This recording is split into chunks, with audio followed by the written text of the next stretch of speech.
So in honor of the Summer of Love,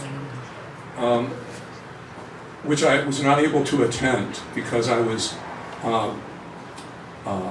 sequestered by my parents in St. Louis, Missouri, I took it into my own hands and celebrated the Summer of Lust. So these are 4 poems that celebrate that time in my life. Celebrate? Maybe that's not the right word, but you can determine. The first poem is called The Apartment. These are all from my second book, Ghost Diary, by the way. The Apartment. What good is it to have so many ideas but understand almost nothing about your life?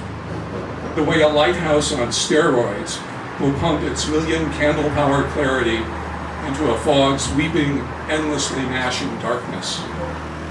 I sat at a wobbly kitchen table talking with my best friend's beautiful, unstable girlfriend while he made love to her roommate. I suppose we were being polite in the observant, optimistic way of young people who sense that finally they have something dreadful to talk about, something that even their parents would admit marks them as people who've begun to live. No guts, no glory, we used to say, in the manner of truck drivers knocking back coffee in some bleary diner after a night of 90-mile-an-hour Benzedrine. I took another hit of coffee and tried to imagine what Sartre, that inspired existentialist womanizer, would have said to this uncomprehending girl, her eyes focused on the no-pest strip gathering tenants in the air above us, and not on the door between the kitchen and the only other room in the place. How could we take the darkness we'd been given and make our own vivid and exacting darkness, so deep, so profound, not even Sartre could find his way home until the fog of desire had lifted and the sun shot its flashlight into our guilty faces like a cop, leering and tired. Right?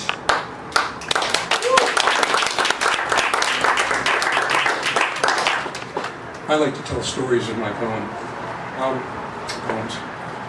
This is called The Kiss, and it memorializes a confrontation I had with a elderly Jesuit in the quadrangle at St. Louis University in 1967.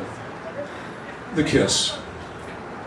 I guess you could have called it a new kind of art project, back before there was any such thing as performance art. The two of us lying on the grass in the middle of the quad, me leaning over her like a tree that trails its branches in a stream, inhaling her perfume like an opium eater who savors each curve and curtsy of smoke, and she beneath me, drinking me in like a desert plant who knows the rain may not come again. Neither of us beautiful, but beautifully absorbed, until a shadow broke across our day, a white-haired Jesuit demanding, "Where do you think you are?" Sweating like a candle as he told us, "You should be ashamed of yourselves," calling us back to what we'd abandoned in our rush to be together. What did he know of our hunger, the exquisite prickle of cut grass? Drunken, I raised my head to the beauty in his cool blue eyes. So we left, content with the knowledge we had won. He would never lose his anger, and our love would soon be gone.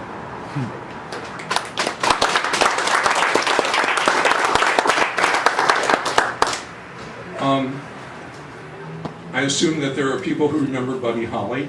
Yeah. My title is stolen from Buddy Holly. It's called Pretty, Pretty, Pretty, Pretty. At 19, I had a Mustang ragtop, 4 on the floor, as sweet as any 2-pound box of chocolate buttercreams to the right kind of girl. And I had her too. After homework, we'd swing by Baskin Robbins, where I practiced cunnilingus on a double-dip raspberry sorbet, and she filleted Jamocha almond fudge. Then we'd park out where the street map had been drawn, but the houses not yet built. Civilization still just a gleam in some developer's eye. It didn't take much, a hand cupping a nose cone on her maiden form, or the raspberry Jamocha swirl of our tongues, and I'd slide over the stick shift like a short kid straddling his older brother's bike, and carefully, so as not to bruise anything, we'd rub our laps together as if we were polishing some very dull silver.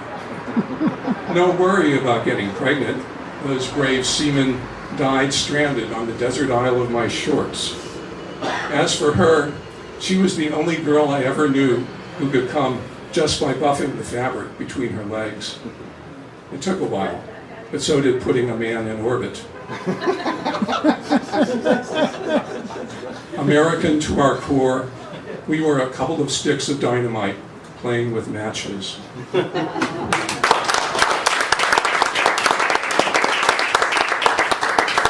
And I'll end with a poem which is titled simply 67.